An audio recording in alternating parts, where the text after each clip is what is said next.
Welcome to my story farm house. అలా పార్దు గట్టిగా, ఒకరి ప్రాణాలకు ఇంకొకరు తోడుండే సమయం కాదు బావా ఇది. అందరి ప్రాణాలు పోయేలా ఉన్నాయి.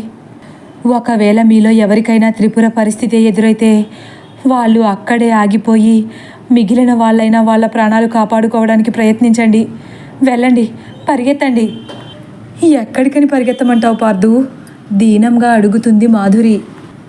ఇంతలో ఆ భయానికి ఒత్తిడికి తట్టుకోలేక కళ్ళు తిరిగి పడిపోతుంది శారద.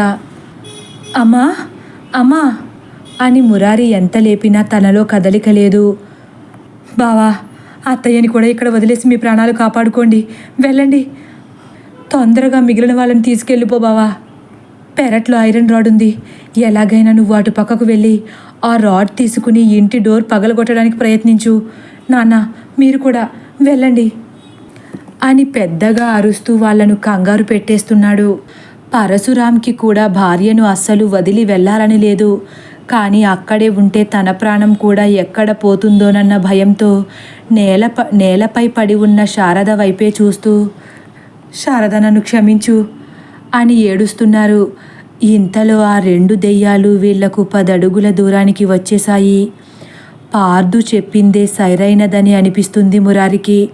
అందరి ఆక్రందనల మధ్య ఆ చోటు ఇంకా భీకరంగా మారిపోయింది. తొందరగా ఇక్కడి నుంచి వెళ్ళిపోండి.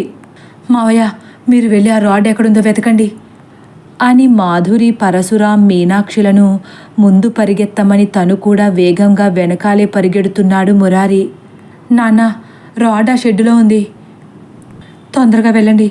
వీళ్ళందరూ వచ్చేసరికి ఆ రాడ్ తీసుకుని ఎలాగైనా తలుపుని పగలగొట్టి లోపలికి వెళ్ళిపోండి అని ఏడుస్తూ ఆయాసపడుతూ పరిగెడుతున్న విశ్వనాథ్కి వినిపించేలా గట్టిగా అరుస్తాడు పార్దు. లోపలికి వెళితే ఆ ఇందువతను చంపేస్తుంది కదరా.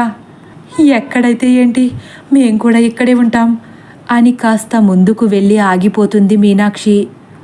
అమ్మా, ఆ ఇందువదన చాలా మంచిది. నాకు తెలుసు తను మనల్ని ఏమీ చేయదని. అందుకే మీరు ఎలాగైనా లోపలికి వెళ్ళి తీరాలి అని చాలా ఖచ్చితంగా చెబుతాడు పార్దు.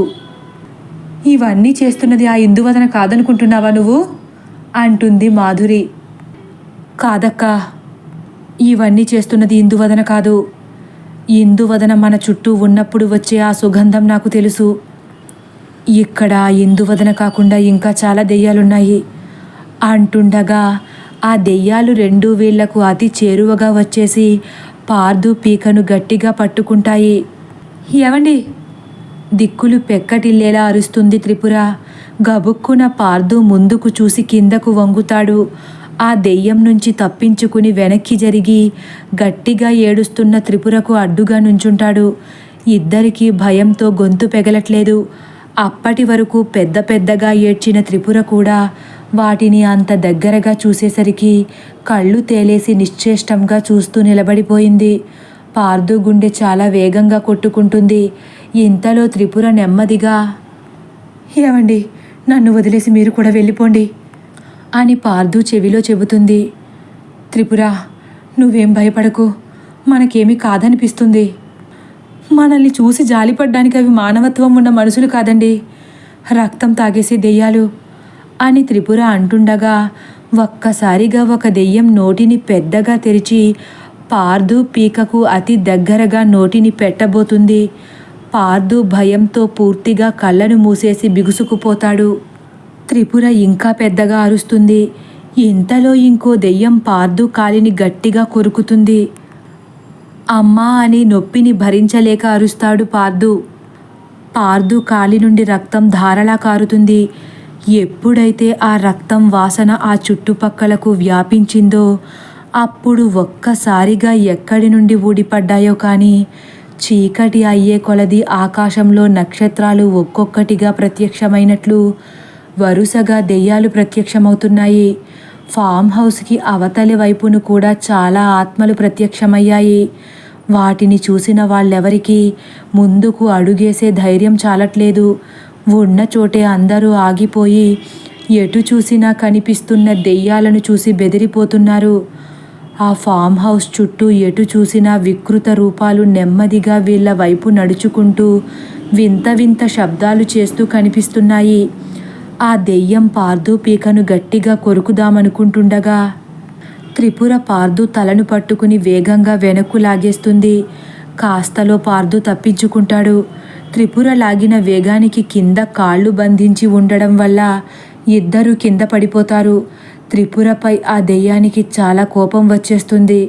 తన నోటిని పెద్దగా తెరిచి వింతగా రోదిస్తూ నేల మీద పడి ఉన్న త్రిపురపై ఉరుకుతుంది. గబాలున పార్దు త్రిపురను పక్కకు నెట్టేస్తాడు. త్రిపుర కూడా కాస్తలో తప్పించుకుంటుంది. వీళ్ళిద్దరి మధ్య వాలుతుంది ఆ దెయ్యం.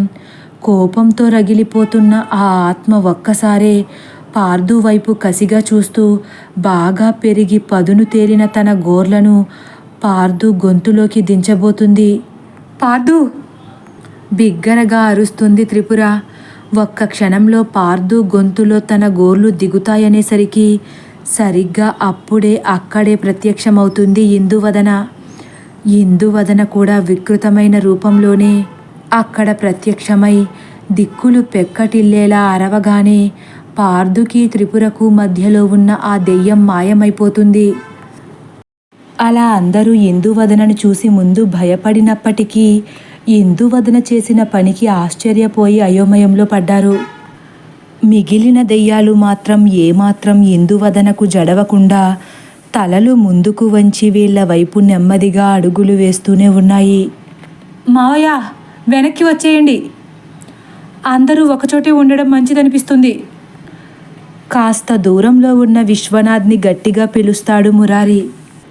విశ్వనాథ్ అవతలి వైపుకు వెళ్ళడానికి కూడా వీలు లేకుండా అటు కూడా చాలా ఆత్మలు ఉండి వీళ్ళ వైపు వస్తుండడంతో విశ్వనాథ్ ఆ చీకట్లో ఆయన వయసుని కూడా లెక్క చేయకుండా వేగంగా వీళ్ళ దగ్గరకు పరిగెత్తుకొస్తున్నారు. తొందరగా రండి నాన్న, అవి వచ్చేస్తున్నాయి. మావయ్య, మీరు ఏదోలా అత్తయ్యను లేపడానికి ప్రయత్నించండి. అమ్మా, చైత్రం తీసుకుని పార్దు దగ్గరకు వెళ్ళిపో. నేను మురారి నాన్నతో వస్తాం.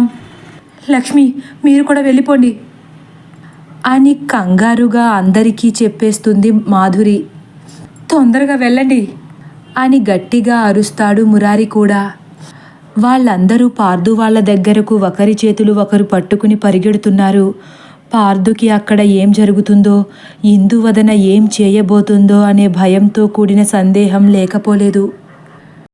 పార్దు నెమ్మదిగా త్రిపుర పక్కకు జరిగి, త్రిపుర, కంగారు పడకు అంటూ త్రిపుర కాళ్లను బంధించిన ఆ చేతులను గట్టిగా గుద్దుతూ త్రిపురను విడిపించడానికే చూస్తున్నాడు. వీళ్ళందరినీ ఒక కంట గమనిస్తూనే ఉంది ఇందువదన. అక్కడ జరుగుతున్నదంతా నిశితంగా గమనిస్తూ ఉంది. ఇంతలో వీళ్ళ దగ్గరకు వచ్చేస్తారు మురారి వాళ్ళు. కింద పడి ఉన్న శారదను గట్టిగా తట్టి లేపడానికి ప్రయత్నిస్తున్నారు పరశురాం. నాన్న, మీరు ఇక్కడే ఉండండి, నేను ట్యాప్ దగ్గరికి వెళ్ళి నీళ్లు తీసుకొస్తాను అని గబుక్కున పైకి లేచి ట్యాప్ దగ్గరకు పరిగెత్తబోతాడు మురారి. వద్దు మురారి, వెళ్ళొద్దు గట్టిగా అరుస్తారు పరశురాం. అయినా మురారి వాటిని పట్టించుకోకుండా అమ్మను ఎలాగైనా కాపాడుకోవాలన్న తాపత్రయంతో ట్యాప్ దగ్గరకు పరిగెడుతున్నాడు. కానీ ఇంతలో మురారి ముందు అతి చేరువలో ఇంకో దెయ్యం ప్రత్యక్షమవుతుంది. మురారి కళ్ళు భయంతో తెరుచుకున్నాయి. ఉన్న చోటే ఆగిపోయాడు. కాళ్ళు కదలట్లేదు, గొంతు పెగలడం లేదు. ఇంతలో ఉన్నట్లుండి ఆ దెయ్యం మురారి పీకను తన 2 చేతులతో గట్టిగా పట్టుకుని తన నోటిని మురారి ముఖం దగ్గరకు తీసుకువస్తుంది. ఏవండి అని కేక వేస్తుంది మాధురి.